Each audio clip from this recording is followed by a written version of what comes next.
Hi everybody, this is the Life is Easy, Life is Good video series, and this is the 7th video. And last week I talked about how we can actually choose what happens in our life, and I just wanted to continue with that idea this week. So, have you ever had a negative experience that keeps reoccurring, and every time you experience it, you wonder, what the heck is going on? Why do I keep having to experience this? For me, that was the experience of rejection. Ever since I was a child, I've always been attracted to a certain friendship or a certain coworker or a peer in school where I wanted them to get to know me and I wanted to get to know who they were, but all my efforts were met with a sense of hesitancy or distance on their part, and that always killed me inside. So I've always had this experience of rejection, whether it was a romantic relationship or a friendship relationship or somebody in my family. And one day I actually realized that it was reoccurring and it was happening on a regular basis. So I began to be suspicious of the fact that, what if this was happening for a reason? What if there was a lesson to be learned and that's why it kept happening? So I just asked my spiritual parent, what is the reason and what is the purpose of this rejection reoccurring in my life?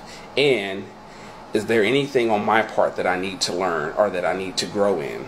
And what I came to realize was that yes, there was. I needed to learn the gift of self-acceptance and self-love.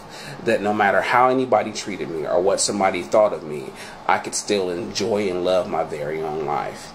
So I wanted to share that experience with you so that I could ask you, is there something in your life that's negative that keeps reoccurring? And also share with you how you can go about choosing whether that happens or how that happens in your life. And the first thing for me was realizing that everything in life is a gift. Even the negative situations. The negative situations that come into our lives are not actually curses, are not actually things that are meant to harm us, but there's a gift in them. Just like in that experience of rejection, the gift was self-acceptance. So whatever that may be for you, you can realize that everything that you're experiencing, no matter how negative it is actually meant to be a blessing and a gift to you. So one of the things we can do is begin to ask our spiritual parent for the willingness to be able to recognize and acknowledge that it is a gift, first of all. And then second of all, we can actually know that our only role is to accept it and receive it as a gift. And so what happens is we lose our own agenda and we lose our own self-reliance. My purpose in that rejection, my only purpose at that time, was to get people to accept me. So what if I had just kept hitting my head against that wall or trying to force that to happen? So that was my only goal, was to get people to accept me. But what if they never did accept me? It took away my whole reason for enjoying life.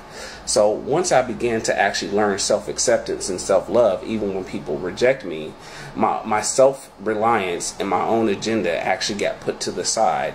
And what my spiritual parent wanted to actually add to my life was what I accepted and was willing to receive. So I just wanted to share that with you, is that if there's a negative experience that you keep actually going through or that keeps reoccurring in your life, sit down, whether that's prayer or through meditation, ask your spiritual parent, ask the source of life, is there a reason this keeps reoccurring? Also know that there is a purpose behind it, and the purpose is actually to grow you up or to actually bless you. And you have a choice in the matter on whether or not, how frequent that happens, and if it happens, whether or not you're able to enjoy life or not. So that's all for now. Next week I'm going to post one more video about how we can choose what happens in our life. And if you are wanting to watch the other videos in this series, just go to my Facebook page, facebook.com/Jason Allen, ALAN Youngblood, and go to my video page. And I'm going to continue to post these every Thursday. I appreciate you guys watching them. Peace.